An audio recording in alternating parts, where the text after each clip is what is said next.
Okay, so these are the basics of Enfield's combat. So the first thing you guys need to remember, and the first thing that game teaches you, is a basic 5-hit combo sequence that every operator does. So 1, 2, 3, 4, 5. On the 5th hit, your operator is going to do like a charge attack that helps fill your skill meter. So you see a little white bar above your operator's HP that has 3 different bars, individual bars in it. 1, 2, and 3. The big bar is divided into 3 components. And each time that one of those bars or the component fills up, you guys can cast a skill. Any operator can. And every time you do a 5-hit combo, on the 5th hit, when your character does that charge attack, that's when you fill up the white bar a little further. So the white bar fills up naturally, but the 5-hit combo sequence can fill it up way faster. So you want to be hitting those 5-hit combos as fast and as often as possible. That way you can do more charge attack and you can cast more skills. And the second thing you should remember for Enfield combat is the enemy's HP. So the enemy's HP bar is up here, and below it, you'll see a little gray bar.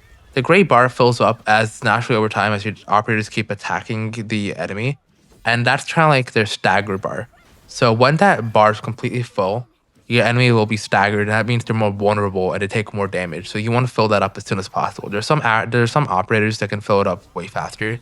You'll see it under the operators. So when you go on individual operators, they'll have different tags. For example, the administrator MC has crowd control tag and one other tag, I forget. But those are different tags. And one operator that has the ability to fill up those bars faster is Shen. There's an operator you get for free. And there are other operators like that. Just look out for that. And every operator has their own specialties. And then the next thing is, once you hit enough attacks on an enemy, you guys can get procs for combo attacks. You want to use those combo attacks as fast as possible. Because the combo attacks have a limited time window, and they do a lot of damage. They do significantly more damage than just a single operator. And every time you have a skill, you cast a skill. And the final thing when it comes to the operators in their combat is their ultimate. So you'll see a little white bar next to their skills that fills up over time. For some operators fills up faster, some slower. And every time that fills up, that means the ultimate is ready to go. Then you just grab the skill button and kind of like push it off to the side a little, and that'll cast the ultimate. And at least on mobile. I don't know how it works on PC. I'm guessing you might have to hold a key or something. Well, I have no clue, but if I find out, I'll let you know. But that's the way ultimates work. And every time ultimate fills up, make sure to use it, because if not, you're just wasting the ultimate and you're delaying the second usage of it.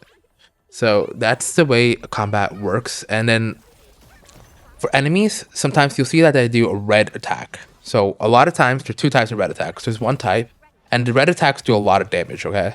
That's the first thing you guys have to keep in mind. So the first type of red attack is one that's blockable. So you see a little red circle around the enemy. These are usually like elite enemies or like boss enemies that can do this, not regular mobs. And those skills or like those attacks can be like blocked and countered using your own skills, operator skills. So every time that bar is filled up, if you see a red circle, you can hit that. If you hit your skill, your operator will do a skill on that enemy and basically cancel out their big red attack and negate that attack. And it'll stun them for a couple seconds so you can get more hits in and get more damage in. The second type of red attack is not blockable. So if you don't see a red circle, that means it's not blockable. At that point, you guys should dodge out of the way. And that brings you to the topic of dodging. So there are 2 types of dodging in the game. There's normal dodging, which you can do all the time, and there's perfect dodging.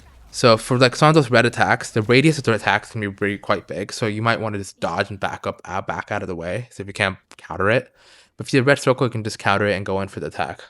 And that's basically the basics of combat.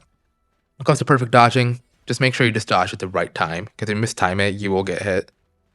So if you feel like you can't time it perfectly for whatever reason, on especially like the boss fight or whatever, then just dodge out of the way. It's fine. And that's it, guys. If you have any questions, let me know. And I will be making more guides for characters and other things coming out soon. And I hope you guys have been following me along for my journey and enjoying the process of me learning YouTube and stuff. And I appreciate all you guys so much.